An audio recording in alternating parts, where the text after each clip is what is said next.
دعوت ایمان بذریعہ قرآن، تنظیم بذریعہ بیعت، مسنون بیعت، تزکیہ اور تربیت کرتے رہیں گے۔ بانشہ درویشی در ساز دمادم زن دمادم زن دمادم، یہی کام کرتے رہو کرتے رہو کرتے رہو، نو ملیٹنسی، نو الیکشنز۔ لیکن جب تعداد کافی ہو گئی تو ایک منظم اور پرامن مطالباتی اور احتجاجی تحریک، توڑ پھوڑ نہیں، گھراؤ جلاؤ نہیں، جیسے گاندھی نے شروع کی تھی، نمک بناؤ تحریک، سول ڈس اوبیڈینس، لیکن کسی نے کوئی توڑ پھوڑ نہیں کی تھی۔ اپنے سر ان کے پھوٹے ہیں بڑے سے بڑے لیڈروں کے، مولانا ابوالکلام آزاد اور پنڈت جواہر لال نہرو کے سر پھٹے ہیں، ہزارہ لوگ جیلوں میں گئے ہیں، انہوں نے کسی کو کچھ نہیں کہا۔ اسی کا نقشہ ایرانیوں نے دکھایا، 20,000 سے لے کر 30,000 تک جانیں دے دی، ہتھیار نہیں اٹھائے، اس لیے کہ ہتھیار بھی استعمال کرو گے تو اوپر جو حکومتیں ہیں ان کے پاس تو بے تحاشا فوج ہے، ان کے پاس ٹینک ہے، ان کے پاس ہوائی جہاز ہیں، ہیلی کاپٹرز ہیں، گن شپ ہیلی کاپٹرز ہیں، کیا کیا نہیں ہے۔ پرامن منظم مطالباتی اور احتجاجی تحریک۔ اللہ کرے کہ ہمیں اس کے لیے جو مہلت درکار ہے وہ مل جائے۔ ہمیں معلوم نہیں کہ کہیں وہ مہلت ختم ہی نہ ہو رہی ہو، لیکن اگر ہم آخری سانس تک اس کام میں لگے رہیں گے تو انشاءاللہ اللہ تعالیٰ کے ہاں ہم معذور قرار پائیں گے۔ اللہ تعالیٰ جو ہے ہمیں درگزر ہم سے فرمائے گا کہ جو کچھ میں کر سکتا تھا اللہ میں کرتا رہا، آخری دم تک کرتا رہا۔ اگر یہ ہے تو اپنی تو کامیابی ہے، باقی کیا ہوتا ہے ملک کا میں کچھ نہیں کہہ سکتا۔ اللہ اگرچہ میں اس موضوع پہ تقریریں کر چکا ہوں، لیکن آج پھر اس گفتگو کے حوالے سے بات چیزیں تازہ کرتا ہوں۔ اس وقت عالمی سطح پر یہودی جمع عیسائی بریکٹ میں کر لیجیے، اور امریکہ جمع یورپ یہ بریکٹ میں کر لیجیے، ان کا اندر معاملہ کیا ہے؟ اصل جو ہے اس میں پیچھے مائنڈ ہے، ماسٹر مائنڈ، سازشی ذہن، وہ یہود کا ہے۔ باقی عیسائی اعلی کار بن گئے ہیں۔ جو 100% اعلی کار ہے یہود کا وہ پروٹیسٹنٹس ہیں۔ پروٹیسٹنٹزم یہود ہی نے پیدا کرایا تھا، یہود ہی نے یورپ کے اندر سود کا رواج شروع کروایا، ورنہ سود حرام تھا وہاں پر بھی، یوزری بھی اور کمرشل انٹرسٹ بھی، دونوں حرام تھے، یہ یہودیوں نے کروایا۔ اور پھر پہلا بینک بنوایا ہے انگلستان کے اندر، بینک آف انگلینڈ، اور جو پوپ کے خلاف بغاوت کرائی تو پہلی بغاوت ہوئی انگلستان کے اندر، جو چرچ آف انگلینڈ علیحدہ ہو گیا پوپ سے، اور اسی کو یہودیوں نے قرار دیا یہ ہمارا ماڈرن اسرائیل ہے، یہ اسرائیل ہمیں دیا ہے گاڈ نے، یہ جو ہے برطانیہ۔ اس کے کچھ عرصے کے بعد یہی جو ہے ایکسوڈس ہوا ہے اور وہ امریکہ میں جا کے آباد ہوئے، لہذا امریکہ کو بھی جیوز نے کہا ہے دس از اندر اسرائیل، یہ ہے ہمارے اصل اسرائیل، ماڈرن اسرائیل یہ ہے۔ اس لیے کہ جو انہیں وہاں پر اقتدار حاصل ہوا ہے، جو قوت حاصل ہوئی ہے، جس قدر دولت انہوں نے وہاں جمع کی ہے، وہاں کے جس طریقے سے جکڑ لیا ہے حکومتوں کو، فرنگ کی رگے جہاں پنجے یہود میں ہے۔ ٹھیک 100 سال پہلے علامہ اقبال یہ مشاہدہ کر کے آ گئے تھے یورپ میں، اور کون دیکھنے والا تھا کہ وہاں کیا ہو رہا ہے، بیہائنڈ دی سین کیا ہے، سامنے کیا ہے، پردے کے پیچھے کیا ہے۔ فرنگ کی رگے جہاں پنجے یہود میں۔ اس وقت فرنگ کا امام تھا برطانیہ، یہ وہ سلطنت تھی جس پر سورج کبھی غروب نہیں ہوتا تھا۔ آج وہ فرنگ کا امام امریکہ ہے۔ یہ برطانیہ تو اب وہ جو ایک نظم ہے کہیں بچپن میں پڑھی تھی، London bridge is going down going down going down, اس کی مثال ہے۔ برطانیہ کی تو کوئی حیثیت ہی نہیں، ورلڈ پاور کی حیثیت نہیں ہے، وہ تو چھوٹا بھائی اس نے بنا رکھا امریکہ نے اپنا، تو اس حیثیت سے جو ہے اس کی کوئی حیثیت ہے، ورنہ کوئی اور حیثیت نہیں۔ بہرحال ان دونوں میں یہ ہے کہ پیچھے ماسٹر مائنڈ، سازشی ذہن، پلاننگ، سکیم ساری یہودیوں کی، اعلی کار امریکہ سب سے بڑھ کر، اس کے بعد برطانیہ، اور اس میں اصل پروٹیسٹنٹس، ان میں بیپٹسٹ، ان میں اس سے بھی آگے بڑھ کر ایونجلسٹ، جن کو کہتے ہیں بورن اگین کرسچنس، جن کو کہتے ہیں نیو کنزرویٹو کرسچنس، یہ تمام اصطلاحات آپ اخبارات میں پڑھتے ہوں گے، ان کو گروپ کر لیجیے۔ یہ اصل اعلی کار. ان کو ایک نیا نام دیا گیا ہے کرسچین زائنسٹ. ایک یہودی زائنسٹ ہیں، سارے یہودی زائنسٹ نہیں ہیں، بہت سے یہودی ہیں جو یہ زائنسٹ کے مخالف. چنانچہ میری ہوسٹن میں ملاقات ہوئی تھی ڈاکٹر وشو گرانٹ، بہت بڑا پروفیسر ایمیریٹس یہودی. لیکن یہ کہ اس نے کہا، بڑے اجتماع میں کہا، ہمارا اجلاس تھا وہاں پر، ہم نے یہ جو ہے بلایا تھا ایک یہودی، ایک عیسائی اور ایک مسلمان، تینوں جو ہے وہ تقریریں کریں. انہوں نے کہا تھا کہ وی آر ناٹ سپورٹنگ اسرائیل. اس نے وہ عیسائی جو آیا ہوا تھا پروفیسر، اس کی طرف they are supporting Israel, we are not supporting Israel. اسی طرح میری جو ہوئی تھی round table conference, round table, اس میں ایک یہودی پروفیسر تھے، وہ ہسٹری کے پروفیسر، میں نام بھول رہا ہوں ان کا. انہوں نے کہا آئی ایم اینٹی زائنزم، میں زائنزم کے خلاف ہوں. تو زائنزم جو ہے اصل میں ایک سیکولر یہودیوں کی تحریک ہے، اور اس کے سب سے بڑے سپورٹرز کرسچین زائنسٹ وہ امریکہ میں بیٹھے ہوئے. تو یہ ہے صورتحال. یہ جان لیجئے کیتھولکس جو ہیں یہ اتنے پرو یہودی نہیں ہیں. اب رفتہ رفتہ وہ بھی اس کے اندر آ کر شامل ہو گئے. یورپ جو ہے زیادہ Catholics, Roman Catholics. Roman Catholics کا یہ بھی آپ نے جملہ پڑھ سنا ہوگا کہ یہ جو ترکی جو ہے ہمارا ملک، یہ جو کوشش کرتا رہتا ہے گھسنے کی یورپین یونین کے اندر. تو ایک دفعہ جان شراق نے کہا تھا، بڑا پیارا جملہ تھا، Why doesn't Turkey understand that we are a Christian club؟ یہ ہماری جو یونین ہے یورپین، یہ تو کرسچین کلب ہے، وہ مسلمان ہے، وہ کس وجہ سے آنا چاہتا ہے بندہ، کیوں تو خود داخل ہونا چاہتا ہے؟ Why doesn't Turkey understand that we are a Christian club؟ لیکن یہ ہے رومن کیتھولکس، اور ان کا میں بعد میں آپ کو بتاؤں گا. یہی آپ کو معلوم ہے کہ یورپ نے عام طور پر اسرائیل کا اتنا ساتھ نہیں دیا جتنا جو امریکہ دیتا رہا ہے، اور کسی درجے میں ان کے دلوں میں سافٹ کارنر جو ہے عرب فلسطینیوں کے لیے بھی رہا ہے. یہ معاملہ ایران کے بارے میں بھی رہا ہے، جس قدر اسٹرانگ ایکشن امریکہ لینا چاہتا ہے یہ جو ہے اس کے ساتھ نہیں ہے.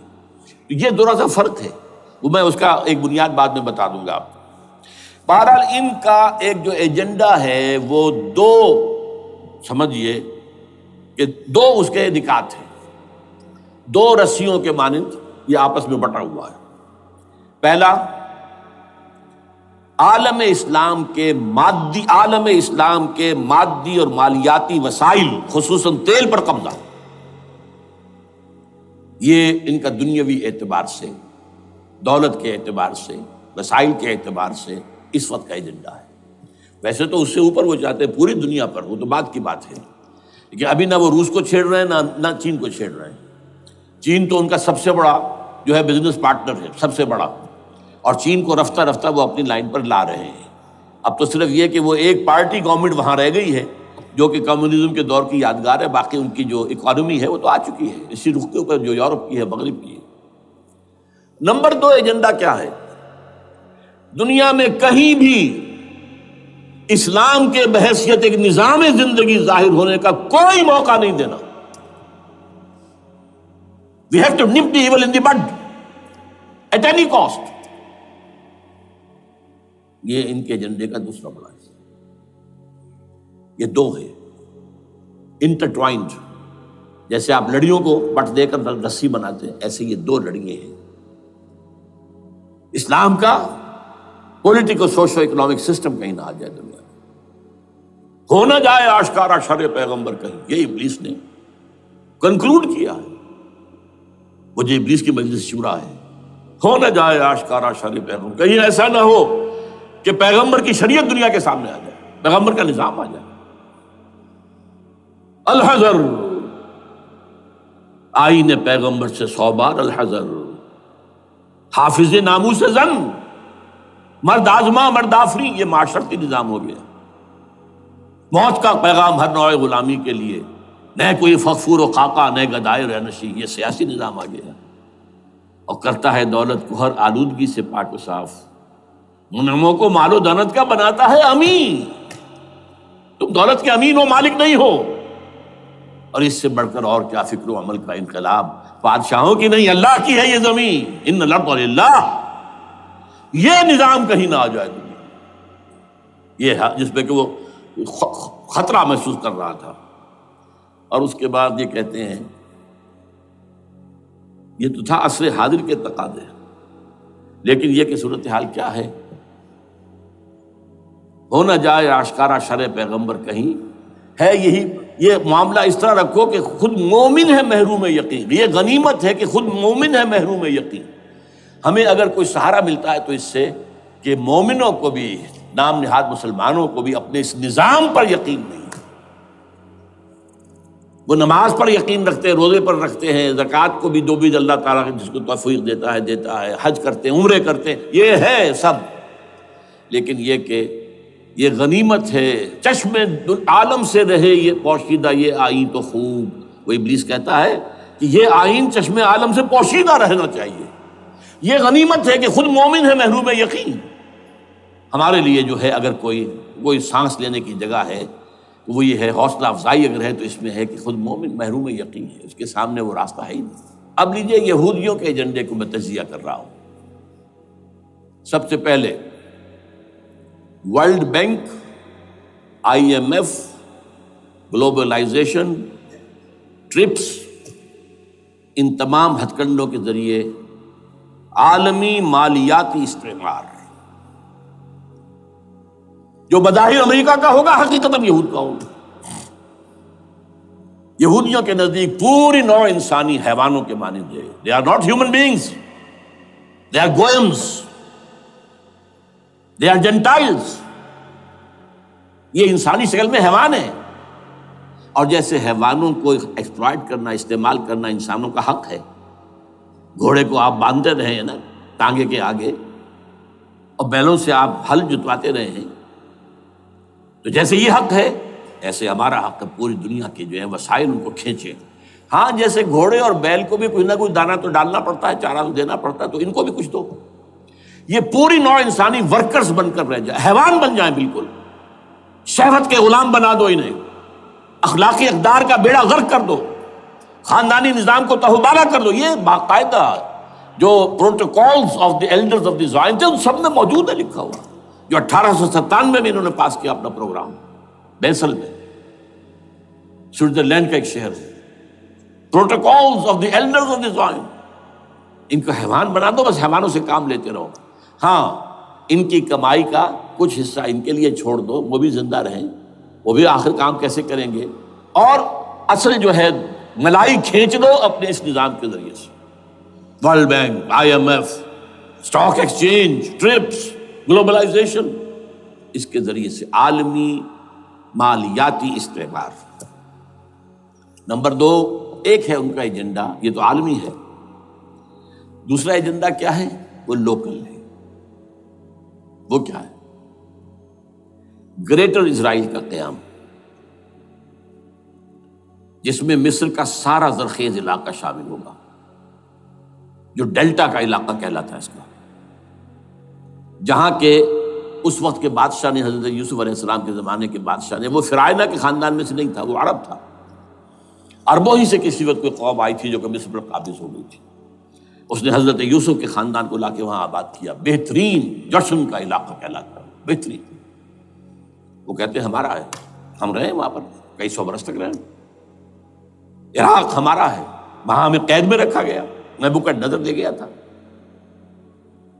عرب کا شمالی حصہ جو ہمارا ہے، وہاں خیبر میں یہودی قلعے تھے، اور وہاں مدینے کے اندر جو ہے 3 قبیلے یہودی تھے جنہیں محمد نے صلی اللہ علیہ وسلم وہاں سے نکال باہر کیا تھا۔ یہ جارڈن یہ ترکی کا بھی کچھ حصہ ہمارا ہے، باقی پورا لبنان اور پورا فلسطین، یہ سب اس کے اوپر بنے گا ایک greater Israel. This is there local agenda, اور اس کے لیے ضروری ہے ایک بہت بڑی جنگ، ایسے آسانی سے نہیں ہو جائے گا۔ آرمگیڈون، جس کو حضور نے فرمایا الملحمۃ العظمیٰ، الملحمۃ الکبریٰ، بہت بڑی جنگ، جس کی خوفناکی اور تباہ ناکی کا اندازہ اس سے کیجیے۔ حضور فرماتے ہیں کہ اگر ایک باپ کے 100 بیٹے یا ایک دادا کے 100 پوتے ہوں گے تو ان میں سے 99 ختم ہو جائیں گے، ایک بچے گا۔ اور ایک جگہ فرماتے ہیں اتنی اموات ہوں گی، اتنی لاشیں ہوں گی کہ ایک نفاست پسند پرندہ جو ہے، جو گندگی پہ نہیں اترنا چاہتا، ایک تو ہے یہ کوے، چیلیں، گدھ، وہ تو گندگی ہی کی تلاش میں ہے مردار کھانے کے لیے، وہ تو لاشوں کو نوچ رہے ہوں گے۔ وہ پرندہ جو ہے نفاست پسند پرندہ، وہ نہیں اتر سکے گا، اڑتا اڑتا چلا جائے گا، لیکن لاشوں کا سلسلہ ختم نہیں ہوگا یہاں تک کہ تھک ہار کر لاشوں پر گر جائے گا۔ یہ دور نہیں ہے، اس لیے کہ اس پر متفق ہیں یہودی بھی اور عیسائی، پروٹسٹنٹس عیسائی اس کے اوپر پوری طرح متفق ہیں۔ آرمیگیڈون جسے آپ تھرڈ ورلڈ وار کہہ لیں، الملحمۃ العظمیٰ کہہ لیں، الملحمۃ الکبریٰ کہہ لیں، حضور کے الفاظ میں یہ آئے گی۔ اس کے نتیجے میں گریٹر اسرائیل بنے گا۔ نمبر 3 پھر بنے گا تھرڈ ٹیمپل، جو ٹائٹس نے گرا دیا تھا 70 میں، سن 70 عیسوی، جسے گرے ہوئے کتنا عرصہ ہو گیا؟ 2008، اندازہ کر لیجئے 1800 کتنے برس ہو چکے۔ وہ دوبارہ بنائیں گے تھرڈ ٹیمپل، اور اس کے لیے مسجد اقصیٰ کو گرائیں گے اور ڈوم آف دی راک، قبۃ الصخرہ، اسے گرائیں گے۔ وہاں لا کر پھر اس میں کنگ ڈیونز تھرون لا کے رکھا جائے گا۔ یہ بھی میرے علم میں پہلی مرتبہ اسی ٹرمپٹ کے اشارے سے آیا۔ وہ کیا ہے؟ حضرت داؤد کا، آج سے کتنے ہزار سال پہلے کی بات ہے، اندازہ کیجیے، 1000 قبل مسیح، اور یہ اب 2000 ہو گیا عیسوی، 3000 برس تو ہو گئے۔ وہ کیا تھا؟ ایک پتھر تھا جس پر بٹھا کر حضرت داؤد کی تاج پوشی کی گئی تھی، پھر اسی پر حضرت سلیمان کی تاج پوشی ہوئی، پھر اسی پر ان کے بادشاہ آتے رہے، تاج پوشی ہوتی گئی۔ ٹائٹس نے جب گرایا ہے سن 70 عیسوی میں، یروشلم کو برباد کیا، 1,33,000 یہودی ایک دن میں قتل کیے، ایک دن میں، باقی نکال دیا، بھاگ جاؤ یہاں سے۔ اس کو کہتے ہیں diaspora, that started in 70 AD، یہ منتشر ہو گئے، جس کا جہاز سنگھ سمایا چلا گیا، یورپ میں چلے گئے، شمالی افریقہ میں، مسلمان ملکوں میں، انڈیا میں آ گئے، ایران میں آ گئے، سب جگہ وہاں سے نکال دیے گئے، ڈائسپورا۔ بہرحال وہاں سے وہ ٹائٹس وہ پتھر لے گیا، وہ روم میں لے گیا، روم سے کسی طرح وہ آئرلینڈ پہنچ گیا۔ آئرلینڈ پیور کیتھولک ملک ہے، آپ کو معلوم ہوگا، اور وہاں پر پروٹیسٹنٹس کی اور کیتھولکس کی جنگیں ہوتی رہتی ہیں۔ کبھی بھی شیعہ سنی مسلمانوں کی اس طور سے خانہ جنگی نہیں ہوئی ہے جیسے کہ وہاں ان دو عیسائیوں میں، کیتھولکس اور پروٹیسٹنٹس میں ہوتی ہے۔ وہ رومن کیتھولک ملک ہے بیچ میں۔ وہاں سے وہ انگلینڈ میں آیا، انگلینڈ میں جب آ گیا، بلکہ وہاں سے اسکاٹ لینڈ سے انگلینڈ میں پھر اس کو ایک کرسی کے اندر اس کی سیٹ کی حیثیت سے بنا کر ایک تھرون کی شکل دے دی گئی، اور وہ جو ویسٹ منسٹر ایبے ہے، برطانیہ کے پارلیمنٹ کے ساتھ جو چرچ ہے، ویسٹ منسٹر ایبے، وہاں اس کو لا کے رکھ دیا گیا۔ اس وقت سے برطانیہ کے بادشاہوں اور ملکاؤں کی تاج پوشی وہاں ہوتی ہے۔ تو ایک یہ ہے کہ پھر اس کو لا کر وہاں رکھیں گے۔ اب یہاں سے اختلاف ہے، یہ نوٹ کر لیجیے۔ یہاں تک عیسائیوں کا، یہودیوں کا ایجنڈا ایک، یہاں اختلاف ہے۔ یہودیوں کے نزدیک ان کا مسیح آئے گا اور وہ وہاں بیٹھ کر پوری دنیا پر راج کرے گا۔ وہ مسیح جس کی خبر دی گئی تھی شروع کی کتابوں میں، جو تورات کی ابتدائی کتابیں ہیں، وہ تو حضرت مسیح کی شکل میں آ گئے۔ دی پروفیسی واز فلفلڈ۔ یہودیوں نے نہیں مانا، انہیں تو قرار دیا جادوگر ہے، کافر ہے، مرتد ہے، ولد الزنا ہے، اور اپنے بس پڑتے سولی پر چڑھا دیا۔ وہ دوسری بات ہے، اللہ نے کیا کیا وہ ایک علیحدہ مسئلہ ہے۔ چنانچہ یہ کہ دی سچویشن از ویکنٹ، وہ مسیحا کی جگہ ابھی باقی ہے ان کی، and they are waiting for ہم۔ تو وہ آئے گا اور وہ یہاں اس تخت داؤد پر بیٹھ کر پوری دنیا پر حکومت کرے گا۔ عیسائیوں کا کہنا کیا ہے کہ در حقیقت حضرت مسیح نازل ہوں گے، سیکنڈ کمنگ آف جیسس، جس کو ہم بھی مانتے ہیں، اگرچہ ہوگا کیسے، حالات و واقعات کا کیا ہمارے نزدیک رنگ ہے وہ کچھ مختلف ہے، وہ میں اس کو بیان نہیں کر سکتا۔ حضرت مسیح علیہ السلام پھر اس تخت پر بیٹھیں گے ان کے عیسائیوں کے مطابق۔ چنانچہ پوپ جو مر گیا ہے، پال سیکنڈ، اس کو یہ ٹرمپٹ والے کہتے ہیں شیطان، اور ان کا کہنا یہ ہے کہ اس شیطان نے the old ancient holy Roman empire کو ریوائیو کیا ہے، یونائٹڈ یورپ بنا کر۔ اور ان کا مقصد کیا ہے کہ یہ فلسطین میں ایک رومن کیتھولک حکومت قائم کرنا چاہتے ہیں۔ یہودی اپنی حکومت چاہتے جو ہے، اور وہ اپنی حکومت چاہتے ہیں۔ یہ ان کا کہنا ہے، یہ میں نہیں جانتا کہ اس میں کس حد تک ان ایک دوسرے پر الزام درست ہے۔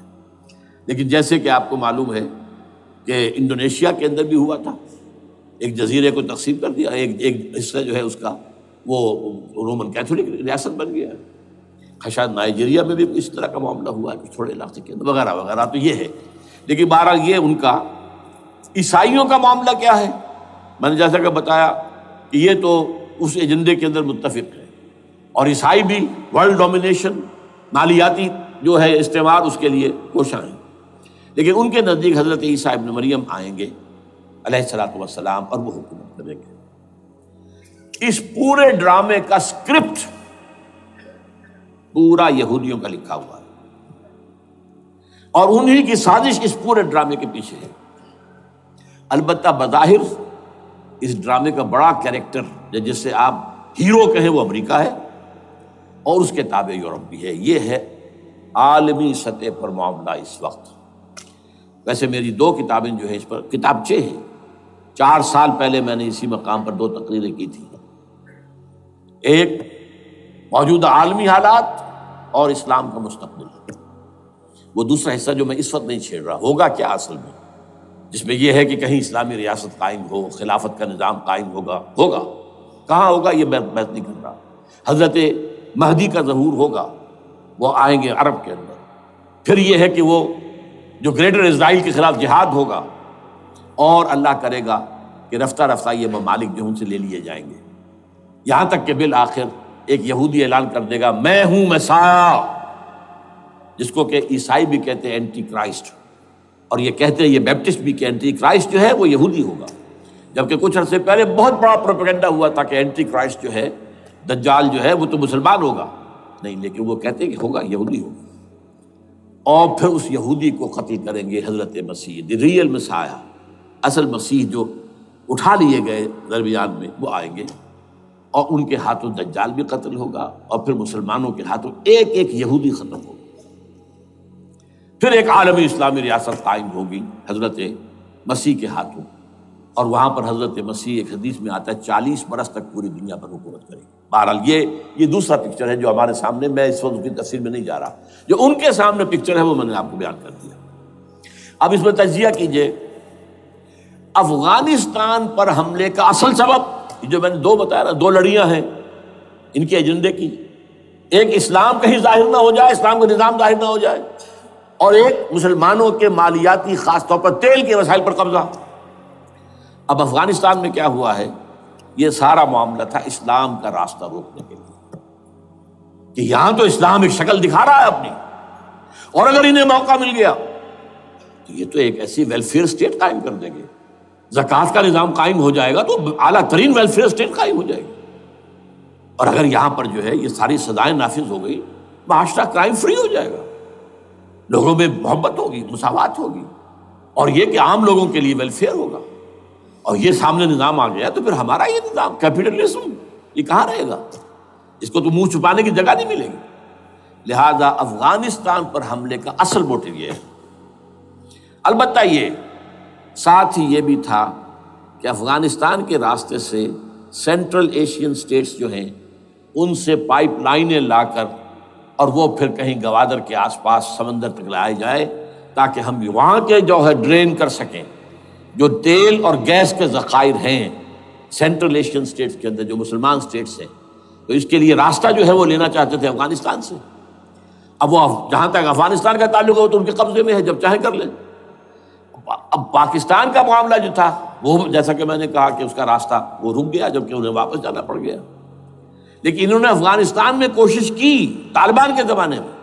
یونیکول جو ہے ان کی سب سے بڑی جو ہے کمپنی ہے، اس نے مذاکرات کیے. وہ دیکھ کر حیران رہ گئے کہ یہ ان پڑھ، یہ ملے ملاٹے جو ہیں یہ تو بڑے ٹف بارگینر ہیں. اس طریقے سے پاؤں جما کر طالبان نے جو ان کے ساتھ مذاکرات کیے ہیں اور ان سے اپنی شرطیں پیش کی ہیں کہ وہ گھبرا کر بھاگ گئے. یہ صورتحال بھی تھی افغانستان پر قبضہ کرنے میں. لیکن یہ ہے کہ اصل کیا تھا کہ وہ اسلام کی کوئی شکل دنیا کے سامنے نہ آنے پائے، جو ان کا میجر ہے. اسی لیے پورا عالم کفر جمع ہے، امریکہ، یورپ، روس، چین، سب جمع ہے. بھارت تو ہے ہی ہے، یہ سب جمع ہے. آپ جب یاد ہو گیا جب لال مسجد کا حادثہ ہوا ہے اور ہمارا یہ بدبخت اور بدمعاش انسان، اس نے صرف خود جان بوجھ کر اسے بڑھایا، ایک پھنسی کو پھوڑا بنایا، اس میں پھر شگاف دیا اور شاباش لی ہے۔ امریکہ سے شاباش آ گئی، نیٹو سے شاباش آ گئی، رشیا سے شاباش آ گئی، چائنا سے شاباش آ گئی۔ وہ چونکہ محسوس کر رہا تھا کہ اندرون ملک تو میری اب کشتی ڈگمگا رہی ہے، ڈاواڈول ہے، I have to have more support from outside, اور for that I have to do it۔ کہ دیکھو میرے عین قلب میں پاکستان کے یہ پھوڑا نکل آیا تھا، یہ بنیاد پرستی کا اور یہ شدت پسندی کا اور یہ تنگ نظری کا اور یہ فلاں کا، یہ دہشت گردی کا، اور میں نے دیکھو کیسے اس میں چیرا دیا ہے، کتنے لوگوں کو ختم کر دیا ہے۔ اچھا، اس میں یہ بھی ذہن میں رکھیے کہ افغانستان کے بارے میں یہودیوں کے علم میں ہے کہ حضور کی حدیثیں کیا ہے۔ حضور کی حدیث ہے یخرج من خراسان رایات سود، خراسان کے علاقے سے کالے جھنڈے لے کر فوجیں چلیں گی، لا یردھا شیء، کوئی طاقت ان کو رخ نہیں موڑ سکے گی، حتی تنصب ایلیا، یہاں تک کہ وہ آ کے بیت المقدس میں جھنڈے گاڑ دیے جائیں۔ دے نو اٹ، یہ جان لیجیے، یہ لوگ پڑھے لکھے لوگ ہیں۔ میں آپ کو ایک واقعہ سناتا ہوں۔ جب 1967 میں یہودیوں کو فتح ہوئی بہت بڑی، اور پورا یروشلم اب ان کے قبضے میں آ گیا، ایسٹ یروشلم جو کہ ابھی جارڈن کے قبضے میں تھا، تو جب موشے دایان تھا وہ کانا، وہ داخل ہوا فاتح کی حیثیت سے، تو اس کے ساتھ ایک ربائی تھا بہت بڑا، چیف ربائی یہودیوں کا بہت بڑا عالم، اور وہ رو پڑا، تھا تو فتح کا وقت، خوشی کا، رویا۔ So this is the beginning of the end, یہ الفاظ آئے اخبارات کے اندر، گویا کہ اب یہ آخری ڈرامہ جو ہے شروع ہو گیا ہے۔ وہ آخری ڈرامہ انہیں معلوم ہے، ان کی تباہی پر ختم ہونا ہے۔ اس میں حضرت مسیح کے نزول کے بعد یہ ٹرمپٹ والا بھی لکھتا ہے کہ 80% یہودی قتل ہو جائیں گے، اور میں سمجھتا ہوں کہ 20% اگر صحیح ہے اس کی بات، تو وہ ہوں گے جو اب حضرت مسیح پر ایمان لے آئیں گے، باقی 80% اپنے اس کفر پر اڑے رہیں گے اور قتل ہوں گے۔ اسی طرح حضور کی ایک حدیث ہے کہ جب یہودیوں کا قتل عام ہو رہا ہوگا، اگر مسلمان قتل کریں گے، تو اگر کسی درخت کے پیچھے یہودی چھپا ہوگا تو درخت پکارے گا، اے مسلمان، یا عبداللہ آؤ ادھر، یہ میرے پیچھے یہودی چھپا ہوا، قتل کرو اسے۔ کسی پتھر کے پیچھے چھپے گا تو پتھر بولے گا، سوائے ایک درخت غرقد کے، کہ غرقد یہودیوں کے درخت ہے، وہ پناہ دے گا۔ اور آج اسرائیل میں سب سے بڑی پلانٹیشن غرقد کی ہے، they know it۔ اسی لیے افغانستان، خراسان، یہ افغانستان کا ہارٹ ہے افغانستان۔ اور یہ بھی جان لیجئے، ہمارا جو مالاکنڈ سے اوپر کا علاقہ ہے یہ بھی خراسان کا حصہ ہے، اولڈ خراسان، جیسے گریٹر خراسان کہا جاتا ہے ہسٹری میں۔ ایک میں نے ایرانی سے پوچھا تھا اس کے بارے میں، تو اس نے کہا خراسان ہمارا ایک صوبہ ہے۔ میں نے کہا وہ تو مجھے معلوم ہے، جس کا دارالخلافہ مشہد ہے اور یہ ان کا مقدس شہر ہے، وہ تو اسے مکے کی طرح سمجھتے ہیں۔ بہرحال میں نے کہا میں پوچھ رہا ہوں پرانا خراسان بزرگ، تو خراسان بزرگ کا انہوں نے بتایا پورا افغانستان اس میں شامل، اور پھر یہ سٹیٹس جو ہیں سینٹرل ایشین سٹیٹس، اور ایران کا ایک حصہ اور پاکستان کا ایک حصہ، یہ جو مالاکنڈ کہلاتا ہے۔ اور یہ بڑی معنی خیز بات ہے کہ وہیں مالاکنڈ سے تحریک چلی ہے، جو اصل تحریک ہے طالبان پاکستان، وہ سوات سے چلی ہے۔ بہرحال اس وجہ سے، اس پہلو سے یہ جو ہے افغانستان پر حملے کا سب سے بڑا سبب وہ تھا۔ دوسرا جو تھا وہ یہ کہ ان کو جو پائپ لائن لے کے آنی تھی اس کے لیے، لیکن وہ ظاہر بات ہے کہ اس میں جو ہے جو طالبان نے وہ ان کی چکمے میں نہیں آئے۔ اس پر ایک کتاب ہے کہ جو انگریزی میں ہے عابد اللہ جان کی، Afghanistan the genesis of the last crusade, Afghanistan سے آخری صلیبی جنگ کا سلسلہ شروع ہو رہا ہے۔ بہت جو ہے چشم کشا ہے، معلومات افزا ہے، انگریزی میں ہے۔ اچھا، عراق میں معاملہ برعکس تھا۔ عراق میں تیل کا معاملہ بھی تھا تو وہ صرف امریکہ کا تھا۔ جو یورپ ہے وہ زیادہ تر کیسپین کے ایریا کے تیل کی طرف نگاہیں رکھتا ہے۔ یہ جو ہے یہ اصل میں سارا جو ہے یہ امریکہ کا معاملہ ہے۔ اور دوسری طرف یہ کہ یہاں کو مذہبی سلسلہ نہیں تھا، حالانکہ تھا، وہ یہودیوں کا تھا۔ وہ کیا تھا؟ Extension, first step towards the establishment of Greater Israel. یہ بات اچھی طرح سمجھ لیجیے. یہاں پہ تیل کا معاملہ بھی میں نے کہا تھا نا، دو لڑیاں ہیں جو چل رہی ہیں. تیل کا معاملہ یہاں خاص طور پر عراق کے اندر زیادہ، افغانستان میں بہت کم. لیکن یہ کہ یہاں پر بھی جو اصل ہے بیہائنڈ دی سین، جو اصل چیز کیا ہے کہ گریٹر اسرائیل کے قیام کی طرف پہلا قدم. میں یاد دلاتا ہوں آپ کو، جب فرسٹ گلف وار ہوئی تھی جس میں عراق کا بھرکس نکال دیا گیا تھا، اس کے اختتام پر کہا تھا شوارز کرافٹ، جو ان کا کمانڈر ان چیف تھا الائڈ فورسز کا، اس نے صاف کہا تھا، مجھے آج تک ایک لفظ یاد ہے، we fought this war for the protection of اسرائیل.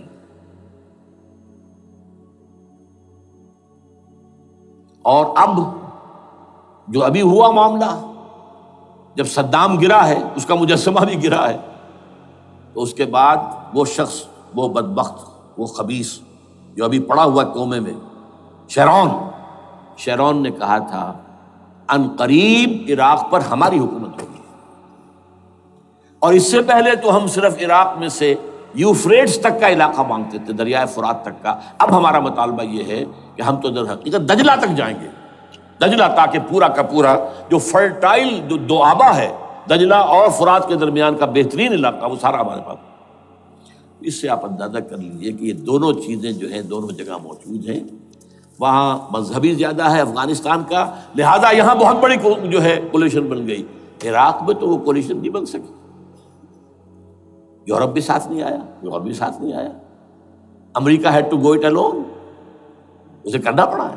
زیادہ سے زیادہ کوئی ٹوکن، آسٹریلیا کا کوئی ٹوکن معاملہ، جو ہے وہ برطانیہ کا کچھ شاید ٹوکن ٹائپ جو ہے، وہی یہ کامن ویلتھ پرانی جو ہے چلی آ رہی ہے، اس میں شاید کینیڈا کا، باقی تو کوئی نہیں.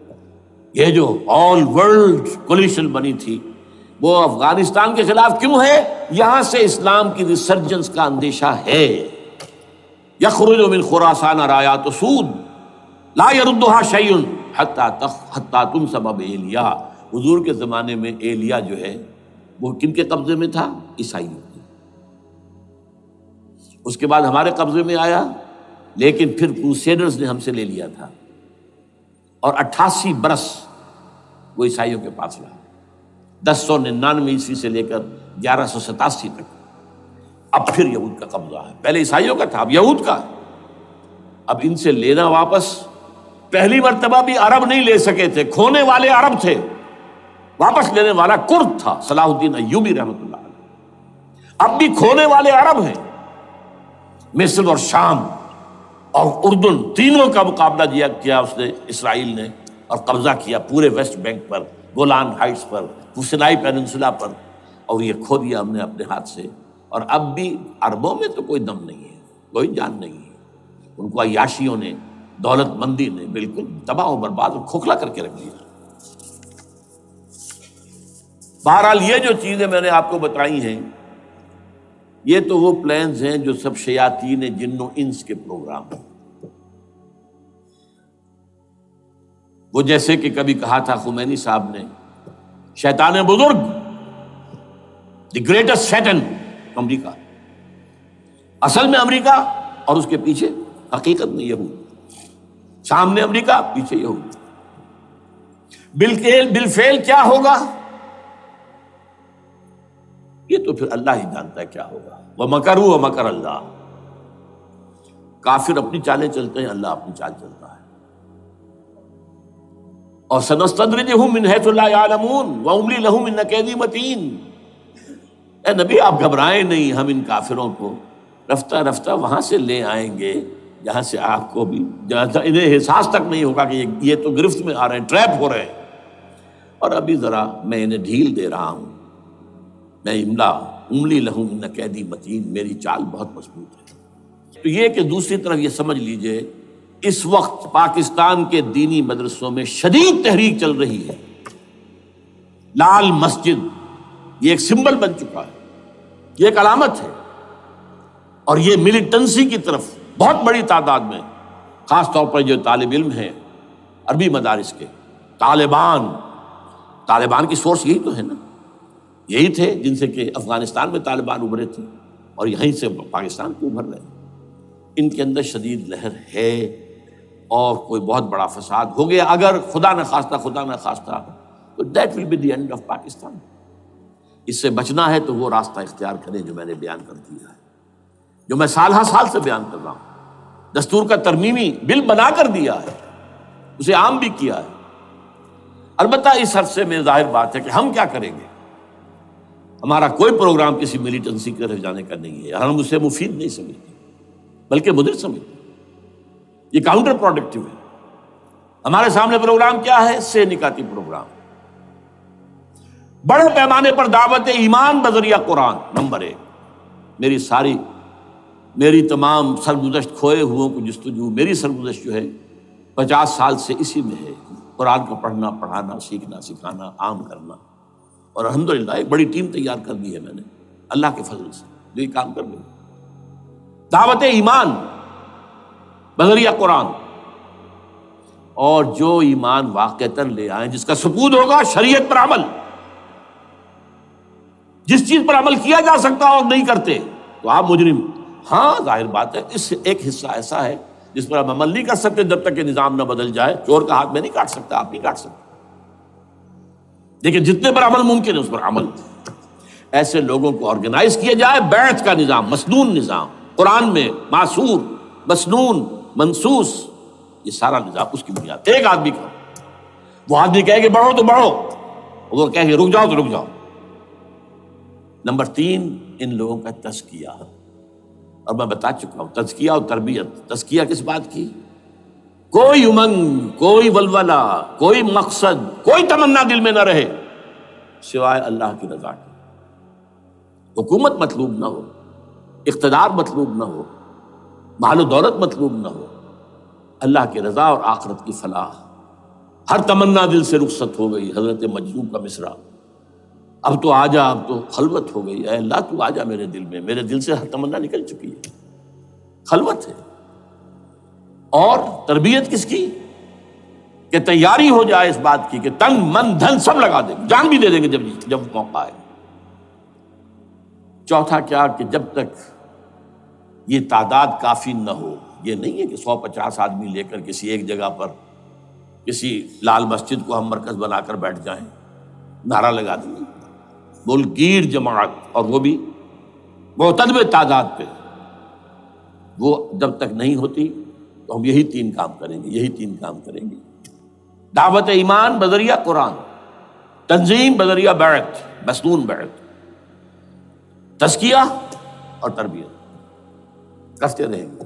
بانشہ درویشی در ساز دمادم زن، دمادم زن، دمادم، یہی کام کرتے رہو. نو ملیٹنسی، نو الیکشنز. لیکن جب تعداد کافی ہو گئی تو ایک منظم اور پرامن مطالباتی اور احتجاجی تحریک، توڑ پھوڑ نہیں، گھراؤ جلاؤ نہیں، جیسے گاندھی نے شروع کی تھی، نمک بناؤ تحریک، سول ڈس اوبیڈینس. لیکن کسی نے کوئی توڑ پھوڑ نہیں کی تھی. اپنے سر ان کے پھوٹے ہیں بڑے سے بڑے لیڈروں کے، مولانا ابوالکلام آزاد اور پنڈت جواہر لال نہرو کے سر پھٹے ہیں.